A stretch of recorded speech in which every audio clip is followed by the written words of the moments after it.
So let's talk about style. Now, this lesson is actually going to be interesting because a lot of what we're going to be talking about is of course applicable to cinematic orchestral music specifically. But really, this is something that I've learned by approaching lots of different styles of music throughout my career and throughout my past time in education and as a student as well.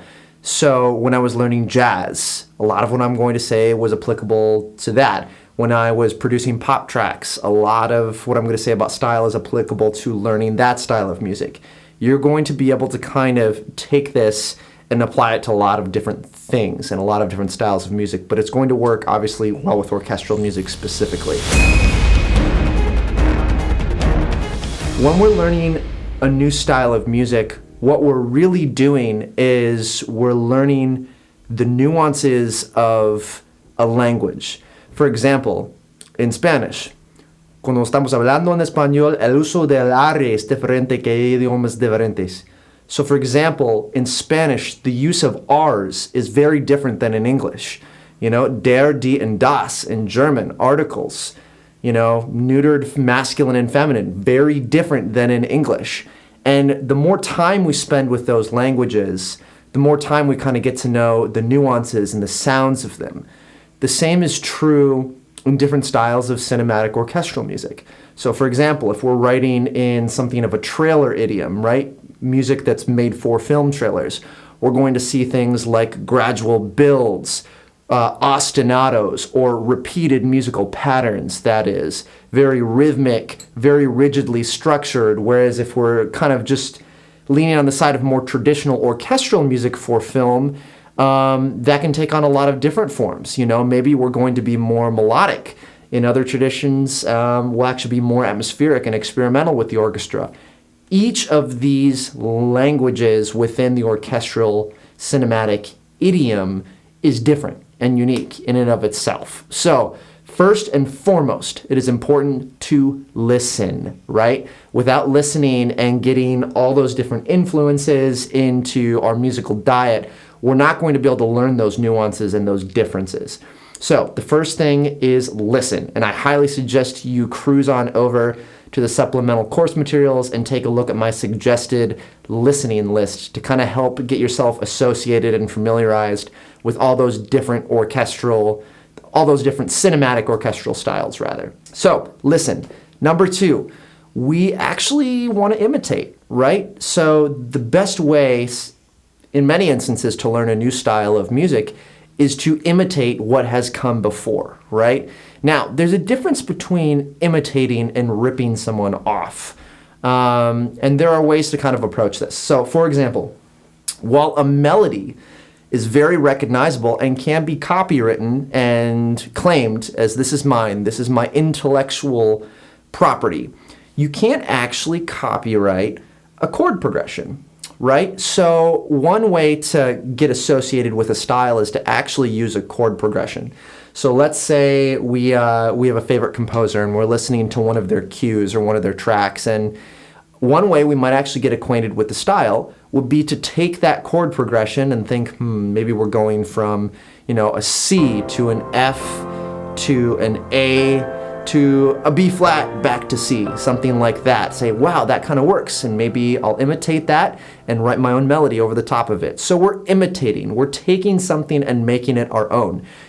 Beyond just, chord progressions, you can also do that with instrumentation of saying, wow, I really like how they doubled the French horns with the trumpet. I'd really like to try that. So we can do it both in terms of harmony and progressions and also in terms of instrumentation. I really like that string pattern that they're using over and over and over again. Really builds tension nicely. I'd like to try that. We imitate. So listening and imitating are great ways to become acquainted with any style of music, but orchestral music specifically. Finally, after we've imitated and after we've listened, it is our responsibility to then expand. So we've listened, we've imitated, and then we expand and we make it our own. When I was first learning how to write trailer music, I was cruising publishers of trailer music constantly, nonstop, listening to some of my favorite artists and trying some things out for size that they were doing in their writing. And then I would take it one step farther and kind of put my own sonic branding on it so that I could own that. And I wasn't exactly on a 1-for-1 ratio mimicking exactly what they were doing. So listen, imitate, and expand so that you can own it. Let's talk about form. So what is form? Form is essentially a musical roadmap. It's a guide, it's an outline. It keeps us organized within the context of a style. And oftentimes, entry-level composers, they often have the same question. I've got this first little bit, where do I go next? Where do I go from here? And I think that in some ways, form can kind of help us. For example, if we're writing a piece of trailer music, and we're going to take a look at what the form of a film trailer is here shortly. If we've got a great intro established, right? If we know what comes next in the form of a trailer, we'll know that we kind of want to establish our main theme. Okay, I've got my main theme. Perhaps from there, I'm going to take that main theme, and usually what I do in the form of a trailer is I'd kind of grow that theme till I hit a drop, and then everybody comes in, and I've got my stings at the end. It can really kind of help guide and inform some of your decisions about how you're going to start, how you're going to progress, and how you're going to end. The big difference is that oftentimes in music for cinema and music for film, we don't look at form necessarily in the same way we would as if we were writing, say, a symphony or something like that, right? Music for cinema is different because we are constantly having our musical decisions informed by what's happening on the picture. So while in some senses, form is very important when we're writing sort of orchestral production music, it's different from the standpoint if we're writing to a visual. The other thing to remember about form is that sometimes we deviate from it, right? Sometimes we get a little bit belligerent and we break the rules. No, it's not belligerent, it's just a slight deviation. So, for example, trailer music, I keep coming back to this because in terms of orchestral styles, it's definitely the most regimented in its structure. So, for example, something I'd noticed that had started happening in trailer music that I became aware of is we were putting tags at the end of trailers. So you have these big final hits, bum, bum, bum, bum, bum, bum, bum, bum, bum, bum. And then there'd be a ring out, we'd have something that would go on the end, and then usually that would be the end with maybe a final hit.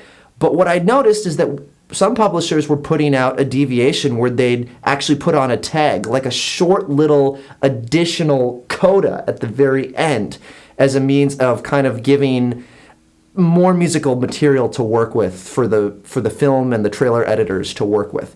So there's an example. So again, dealing with trailers, maybe sometimes we won't actually have an intro. Maybe we'll just go right into our main theme. Again, another deviation from what's kind of considered to be the standard form. But we can add and we can subtract and still be working within the framework of a guide that is form. So now that we've kind of got an idea of what form is, and since we're kind of discussing this within the context of a trailer, and again, we're doing that because that is a style of cinematic orchestral music that tends to be very regimented in its form, what I want to do is I want to look at what I call the anatomy of a trailer. And I want to take a look at a visual representation of how that kind of tends to play out. So let's head on over to the computer. So this diagram here is what I call the anatomy of a trailer. And this is kind of how this diagram works. Going from bottom to top, it's soft to loud, and going from left to right, that's the passage of time. And each of the numbers that you see is an indication of a different part of the form or the musical roadmap that a lot of trailers follow. If we start with number 1, we see our intro stings. And like basically everything on any form, these are essentially optional. But it's the first big hits that we have to kind of have those establishing shots to place us in the world that the film trailer is following. As we move into number 2, 2, we establish our theme or our motive or our main musical idea. We build and build and build through number 3. Maybe we add some development. We change the theme a little bit as we go along to keep it interesting. We build and build and swell. And when we hit number 4, notice how we've got this big empty space. That's what we call the drop. It's a term that we use in dubstep as well. Maybe it's something like a bass, a sub bass hit, or a big blast or something like that. And in the film trailer world, this is oftentimes where we'll have a main character say something really cheesebally like, "Here we go again," or something like that. As we move into number 5, this is the climax where everyone's playing together, everyone is sawing away on their instruments. Moving to number 6, we have our final stings for the high impact, fast moving imagery. And then we hit an optional pause. Again, all this is technically optional because form is malleable. It can change form. But oftentimes we'll have a final pause at number 7 after the climax, final hit at number 8 for the main title to kind of flash across the screen. And for number 9, we have our optional sort of tagged ending or a coda, a little additional material to kind of wrap up the trailer. Sometimes they'll list the main billing block where all the credits are listed in that small font. So this is kind of the general roadmap of a film trailer. And what we're going to do now is we're going to listen to a piece of music that I wrote, and we're going to follow along with the anatomy of a trailer to kind of have a visual representation of what we're hearing. Let's listen.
To kind of close out this discussion of style and form, I wanted to kind of talk about how we get comfortable and how we improve at writing in any musical style. And I think that that is accomplished the same way that we master an instrument. We accomplish that in the same way that we master a language. It happens as we practice, right? So an example and a metaphor that I often use with my students, and it applies to me because I could really stand the exercise. If we were to go running, and we hadn't been running in months, chances are we'd probably be huffing and puffing after the first 2 blocks. We'd be laid out on the pavement, we'd be done. But maybe if we do that every day for 2 weeks, suddenly, a half mile becomes somewhat routine. And then after that, a mile is easier and 2 miles is easier. And so really kind of consistency in flexing those musical muscles and writing every day within a given style, that's what's going to guarantee musical fluency within a genre.